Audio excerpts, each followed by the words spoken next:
আসসালামু আলাইকুম সবাইকে। তো আজকে নতুন একটা রেসিপি নিয়ে চলে আসলাম আপনাদের মাঝে। আজকে পটল আলু মসুর ডালের রেসিপি দেখাবো। তো আমি প্রথমে কড়াইতে তেল দিয়ে নেব। এই তো তেলটা দিয়ে দিচ্ছি।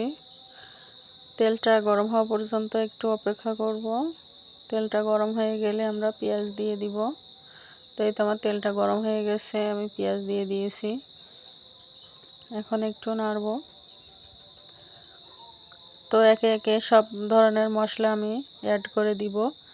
প্রথমে লবণ দিয়েছি, তারপরে 2 টেবিল চামচ মরিচের গুঁড়া, 1 টেবিল চামচ হলুদ, তারপরে জিরার গুঁড়া দিয়েছি। আপনারা পরিমাণ মতো দিয়ে নেবেন। তো দেখেন আমার মশলাটা প্রায় কষানো হয়ে গেছে। তো এখন আমি কেটে রাখা পটল আলুগুলো দিয়ে দিব। এখন মসুর ডাল দিয়ে দিচ্ছি।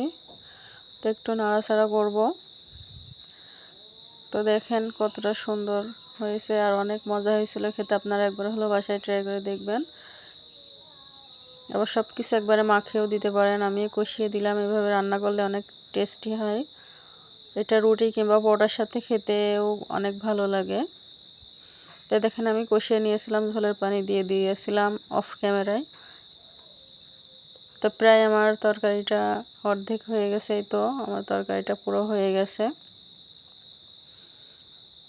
এখন আমি তরকারিটা নামিয়ে ফেলবো। একটু ঝোল ঝোল রাখার চেষ্টা করবেন। এই তো কতটা সুন্দর হয়েছে, সব কিছুই সিদ্ধ হয়ে গেছে।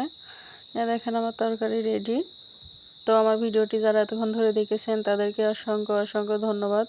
আর একটা লাইক, একটা কমেন্ট করতে ভুলবেন না। চ্যানেলটা সাবস্ক্রাইব করে দিয়েন। তো আপনারা যে যেখানে আছেন সবাই অনেক অনেক ভালো থাকবেন। আসসালামু আলাইকুম সবাইকে। আল্লাহ হাফেজ।